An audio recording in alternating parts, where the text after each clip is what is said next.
നമ്മൾ ഇന്ന് ഉണ്ടാക്കാൻ പോകുന്നത് നാരങ്ങ അച്ചാറാണ്. നമ്മളിത് വൃത്തിക്ക് കഴുകിയിട്ടുണ്ടായിരുന്നു. അത് കഴിഞ്ഞ് വെള്ളമൊന്നും ഇല്ലാണ്ട് വെള്ളമെല്ലാം നമ്മൾ നല്ലപോലെ തുടച്ചു മാറ്റി വെച്ചിട്ടുണ്ട്. നമ്മൾ ചട്ടി അടുപ്പത്ത് വെച്ച് അത് ചൂടാകുമ്പോഴേക്കും അതിലേക്ക് നല്ലെണ്ണ ഒഴിച്ചു കൊടുക്കാം. മാറ്റി വെച്ചിരുന്ന നമ്മുടെ നാരങ്ങയിലേക്ക് ഇട്ട് കൊടുക്കാം.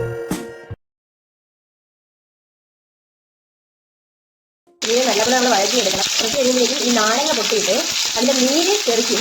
അതുവരെ നമ്മൾ വഴറ്റണം. നമ്മുടെ നാരങ്ങയെല്ലാം പൊട്ടിക്കഴിഞ്ഞു. അതിന്റെ നീര് കുറേയൊക്കെ പുറത്ത് പോയി. ഈ ഒരു സമയം നമുക്ക് തീ ഓഫ് ചെയ്ത് കൊടുക്കാം. ഇനി നമുക്ക് ഇതിനെ ഈ ചട്ടിയിൽ നിന്ന് കോരി മാറ്റാം.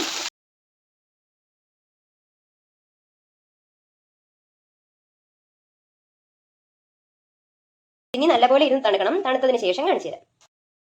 ഈ ഒരു സമയം നമുക്ക് ഇതിന് ആവശ്യമായിട്ടുള്ള കൂട്ട് തയ്യാറാക്കാം. നമ്മൾ ആദ്യം ചട്ടി അടുപ്പത്ത് വെച്ചിട്ടുണ്ട്. തീ കത്തിച്ചിട്ടില്ല. അതിലേക്ക് കാശ്മീരി മുളക് പൊടി ഇട്ട് കൊടുക്കുകയാണ്. നമ്മളിപ്പോൾ 1/2 കപ്പ് കാശ്മീരി മുളക് പൊടി ഇട്ട് കൊടുത്തു.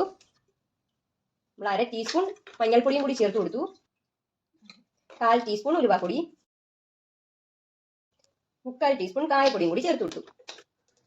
ഈ ഒരു സമയം ആവശ്യത്തിന് ഉപ്പും കൂടി നമുക്ക് ചേർത്ത് കൊടുക്കാം. തീ കത്തിച്ചിട്ട് തീ സ്ലോ ഫ്ലെയിമിലിടുക. എന്നിട്ട് ഇതിന്റെ പച്ചമണം മാറ്റാം. ഇതിന്റെ പച്ചമണം ഇപ്പൊ മാറിയിട്ടുണ്ട്. അപ്പൊ നമ്മൾ തീ ഓഫ് ചെയ്ത് കൊടുത്തിട്ടുണ്ട്. നമുക്ക് ഒരു ചട്ടി അടുപ്പത്ത് വെച്ചത് ചൂടാകുമ്പോഴേക്കും അതിലേക്ക് കുറച്ച് നല്ലെണ്ണ ഒഴിച്ചു കൊടുക്കാം. ഇത് നമുക്ക് ചൂടാക്കി എടുക്കാം. നമ്മൾ ചൂടായിട്ടുണ്ട്. നമുക്ക് ഈ ഒരു സമയം തീ ഓഫ് ചെയ്ത് കൊടുക്കാം.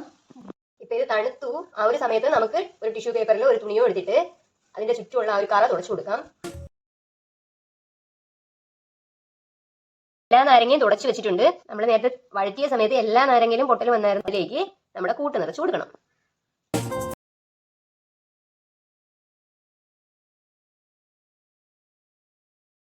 അപ്പൊ നമ്മൾ എല്ലാ നാരങ്ങയിലും കൂട്ട് നിറച്ച് വെച്ചിട്ടുണ്ട്. നമ്മളിനി ഒരു ഭരണിയിലോ കുപ്പിയിലോ, നമ്മളിപ്പോൾ ഒരു ഭരണി എടുത്തിട്ടുണ്ട്. നിങ്ങൾക്ക് ഭരണി ഇല്ലെങ്കിൽ കുപ്പി മതിയാകും. കുപ്പിയിൽ ഒരു 3 ടീസ്പൂൺ ബാക്കി കൂട്ടും കൂടെ ഒന്ന് ചേർത്ത് കൊടുക്കുക. ഇനി നമ്മുടെ നാരങ്ങയെല്ലാം നിവർത്തി വെക്കണം.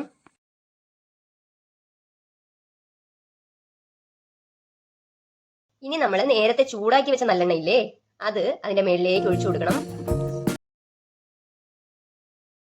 ഇനി നമുക്ക് ഇതിൽ എയർ കടക്കാത്ത രീതിയിൽ അടച്ചു വെക്കണം.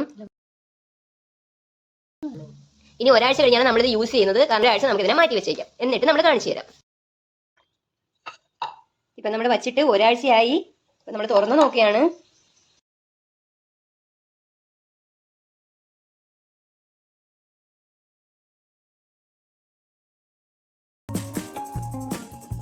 കണ്ടോ, നമ്മുടെ നാരങ്ങ നല്ല സോഫ്റ്റ് ആയിട്ടുണ്ട്. നല്ല പോലെ സോഫ്റ്റ് ആയി വരുന്നുണ്ട്.